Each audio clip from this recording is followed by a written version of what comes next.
Oke, jadi mari kita coba bahas lagi mengenai animenya dari Classroom of the Elite. Dan kali ini tuh sendiri tuh masih mengenai episode ke-13-nya. Mungkin sih gitu kan. Dimana kali ini tuh sendiri aku cuman pengen ngebahas mengenai momen dimana si Ichinose ini tuh sendiri berada di kamarnya Ayano Koji. Ya, sayang banget sih kalau hal ini tuh nggak diadaptasikan di dalam animenya. Dimana sebenarnya momen dimana Ichinose ini tuh merenung gitu kan habis ditinggal oleh kerjasamanya si Hori kita, yang membuatnya itu merasa jadi sad girls gitu. Ya jadi langsung aja lah, mari kita coba bahas. So sebelumnya aku cuma mau bilang kalau video kali ini tuh sendiri bakalan mengandung spoiler. Jadi jika kalian itu tidak keberatan, yuk mari kita lanjutkan.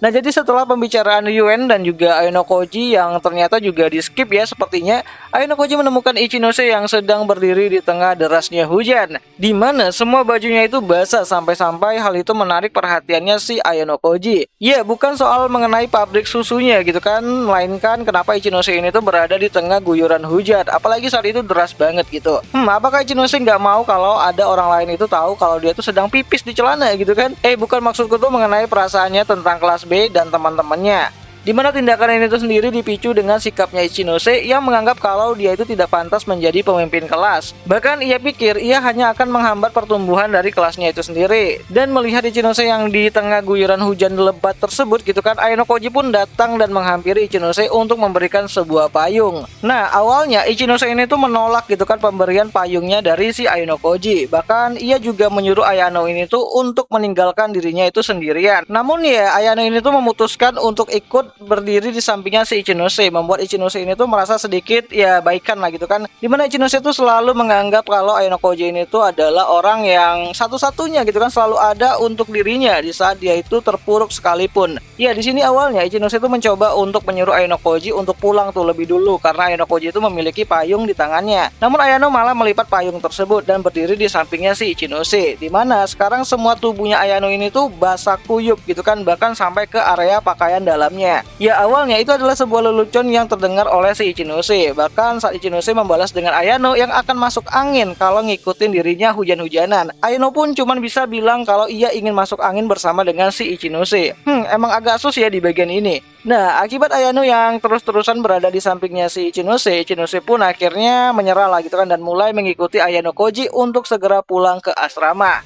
Dimana di sini Ichinose mengatakan kalau ia selalu saja terlihat lemah gitu kan di depan ya Ayano Koji. Bahkan belakangan ini ia dipermainkan oleh si Sakayanagi Arisu dan juga kalah telak dari si Ryuen. Padahal ia merasa kalau ia bisa mengatasi semua itu. Ya, di sini Ayano cuma membalas kalau Ichinose boleh menceritakan apapun mengenai masalahnya kepada Ayano Koji. Dimana awalnya Ichinose itu menganggap kalau ia sepertinya tidak ingin pulang sementara ke kamarnya dan masih ingin untuk tetap berada di tengah hujan. Ya, tentu aja Ayano mengikuti si Ichinose, dimana saat Ichinose mengatakan kalau ia tidak ingin pulang ke kamarnya, Ayano Koji menyarankan Ichinose untuk berteduh di kamarnya si Ayano Koji. Ya, awalnya Ichinose merasa kayak cukup terkejut lah gitu kan, melihat kondisi mereka yang berdua tuh sedang basah-basahan gitu dan harus berada di satu ruangan yang sama. Namun ya, Ayano meyakini kepada si Ichinose kalau akan lebih baik jika Ichinose ini tuh bisa bercerita mengenai masalahnya dengan Ayano di kamarnya.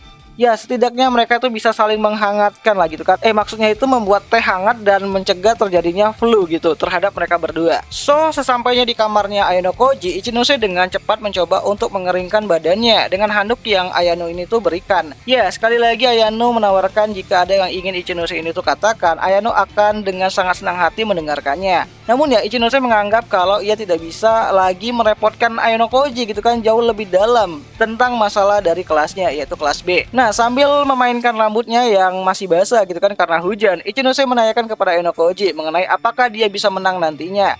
Dan Ayano pun tidak bisa memberikan jawaban pastinya karena banyak hal yang bakal terjadi di tahun depan. Dimana menurut si Ayano Koji, dari apa yang telah terjadi gitu kan, kelasnya Ichinose adalah kelas yang memiliki faktor untuk tenggelam di bawah kelas-kelas yang lain. Ya, pembicaraan mereka pun akhirnya terputus ya saat Ayano Koji ini tuh menanyakan apakah Ichinose ini tuh mau minum segelas coklat hangat. Karena saat itu memang lagi dingin-dinginnya gitu kan. Dan saat minuman itu telah disajikan, Ichinose merasa tubuhnya tuh gemetaran. Bukan karena dingin yang menusuk dari suhu ruangan ataupun isi dari minuman yang Ayano Koji ini tuh sajikan, melainkan karena suatu ketakutan kalau di tahun depan Ichinose tidak bisa lagi berbuat banyak untuk kelasnya.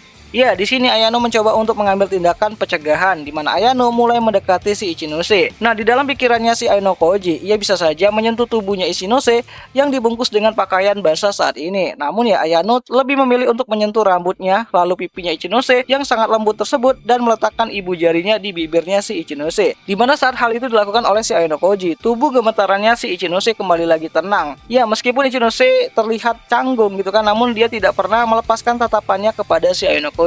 Nah, di sini Ayano mengatakan kalau bisakah Ichinose berjanji untuk dirinya, berjanji untuk bertemu lagi di kamarnya si Ainokoji dan hanya berdua saja seperti saat ini. Ya, saat akhir tahun ajaran keduanya nanti, di mana itu artinya Ayano ingin Ichinose ini tuh datang kembali ke kamarnya saat 1 tahun lagi dari sekarang. Dan meskipun ragu, saat Ichinose mengatakan kalau kelas B dan kelasnya Ayano akan bentrok di tahun kedua, Ayano pun menyangkalnya kalau ini bukan tentang masalah perebutan kelas ataupun ya konflik kelas gitu kan. Dimana Ayano tuh mengatakan kalau ini adalah janji yang dibuat antara Ichinose Honami dan juga Ainokoji saja. Dan tentu saja mendengar hal tersebut Ichinose langsung basah lagi. Ya kan belum kering tuh bajunya gitu kan karena hujan tadi. Nah, sebenarnya momen ini tuh adalah bentuk dari foreshadowing gitu kan yang akan terjadi di light novel tahun keduanya, yang juga sudah mulai memasuki babak baru di mana tanda-tanda dari Ainokoji akan pindah dari kelasnya Horikita ya, kelas 2B saat ini gitu kan di light novel volume 11-nya untuk tahun keduanya menuju ke kelasnya si Ichinose di kelas 2D. Ya, benar seperti apa yang dikatakan sama si Ainokoji, kalau di akhir tahun keduanya nanti kelasnya Ichinose akan terpuruk jauh ke dasar klasemen sementara. Dimana hal itu juga disebabkan dengan adanya intrik di dalam tubuh kelasnya Ichinose itu sendiri akibat dari pergerakannya si Kenzaki yang mulai agresif ke depannya. Dimana pada tahun keduanya nanti kelasnya Ichinose itu benar-benar kayak dibuat babak belur banget lah gitu kan. Ya, dia lost track terus si Ichinose itu sendiri, nggak bisa bersaing dengan kelasnya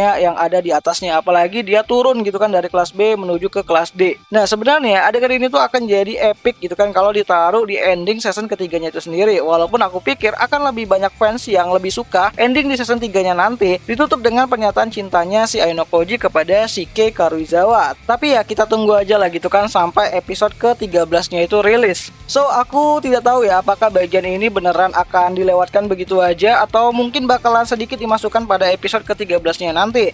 Namun yang pastinya kita bakalan bisa lihat nanti episode ke-13-nya yang akan kembali hadir pada tanggal 27 Maret 2024. Nontonnya di mana ya, tentu aja nontonnya itu di aplikasi Beastation lah gitu kan, tempat nonton anime kesayangan kita semua, walaupun ya rada-rada premium sih. Dan ya akhir kata itu aja dulu mengenai video kali ini, dan jika ada salah aku minta maaf. Dan ya jika kalian tanyain apakah akan ada season 4-nya atau tidak, sampai sejauh ini masih belum ada update untuk berita tersebut, tapi kita tungguin aja. Dan akhir kata sampai jumpa di video yang selanjutnya. Jani. Iya, berharap sih ada sih, harusnya sih ada ya. Sayang banget kalau nggak ada, apalagi banyak anak-anak dari Wet Room yang bakalan bermunculan nanti di season keempatnya.